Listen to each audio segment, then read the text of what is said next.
Благодарам Јана. Во следните минути разговарам со Фани Карамфилова-Панова, заменик председателка на СДСМ. Добро дојдовте. Добро вечер. Добро вечер.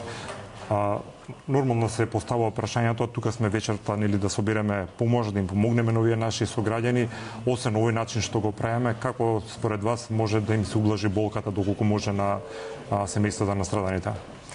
Дозволете ми на почеток да изразам мое најдлабоко сочувство на семејствата кои што ги изгубија своите најмили во оваа ужасна трагедија, да им посакам на овие кои што се уште се во болниците побрзо да закрепнат и да ни се вратат сите живи назад.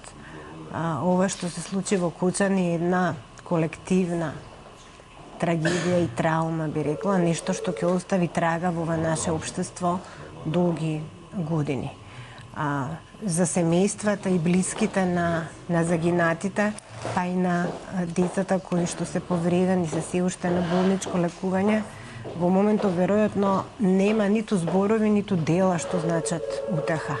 Но тоа што треба да биде лекција за сите нас како општество е за да вакви трагедии веќе никогаш не ни се повторат, и да извлечеме поуката од оваа ситуација. Една поука која што гледам дека извлекуваме и ја демонстрираме, тоа е емпатија, солидарност. Ви овие гледачи кои што се јавуваат да донираат, со кои што разговаравме на телефоните, го демонстрираат тоа. Ние во ситуација на кризи, како општество покажуваме дека знаеме да бидеме еден до друг.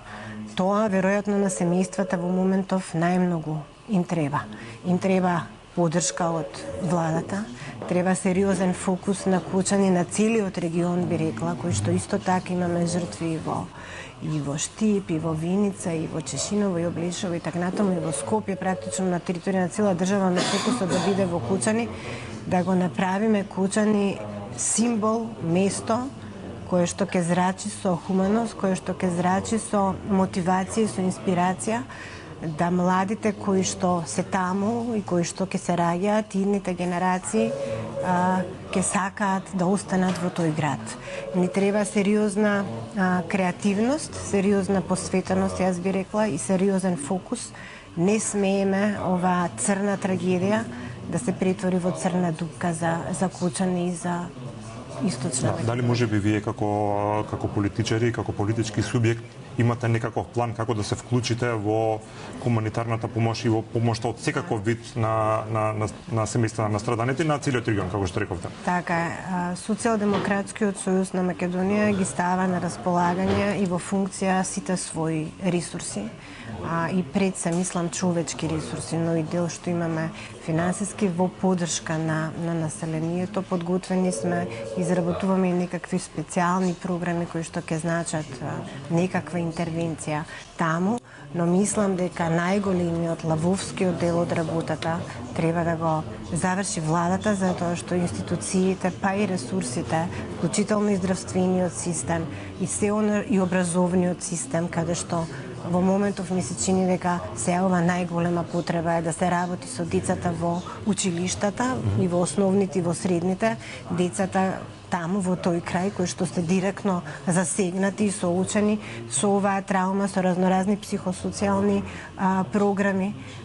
Треба да се работи со здравствените институции во тој район, затоа што последиците од оваа трагедија и траума нема да исчезнат за 24 часа, за да колку можеме задржиме од здравјето, од здравото ткиво што остана, зборувам, меѓу луѓето таму. Да, и вие кажавте, мислам, тоа е општо познат факт дека во Македонија граѓаните се поделени секогаш по различни основи, меѓутоа кога ќе имаме некоја голема трагедија како оваа, сите наоѓаме некаква сила да се обединиме, да ги надминиме разликите и да помогнеме. Тоа можеме да го прошириме на балканското ниво, сите држави си имаат некакви проблеми, меѓутоа кога се случи оваа криза, сите некако се обединија и не помогнаа. Како можеме овој случај и гледајќи малце пошироко регионот да извлечеме некаква поука, да речам, за подобра соработка и помагање за вакви ситуации? Па мислам дека тоа што во целата оваа несреќа е некоја искрена надеж е солидарноста помеѓу нашите граѓани, без разлика на различните поделби што ги имаме, не зборувам само партиско, политички, етнички и така натаму. Мислам дека таа солидарност е една искрена надеж за воиднина, дека мора со овој проблем и со причините за овој проблем да се справуваме заеднички. Тоа што ни беше укажано како помош и поддршка од нашите први соседи е исто така една огромна надеж, би рекла, во оваа ситуација, дека овој регион може да со соработка и не само низ кризи, би било добро да покажуваме соработка и за добри работи, за прогресивни работи и убедена сум дека тоа ќе се случува. Како велат, за жал секогаш некоја криза представува и можност, па да се надеваме дека оваа криза ќе биде можност за подобрување на целокупниот наш систем институционален, нашето функционирање, подобрување на нас како граѓани, како луѓе, во смисла да стане ни треба комплетна трансформација, што прво и основно треба да појде од личната трансформација на секој нас како поединец. Ви благодарам за овој разговор. Сега ќе ве замолам до телефоните. Благодарам и вам, на телефоните. Подготвена е колешката Бете. Бете, имаш веќе гости.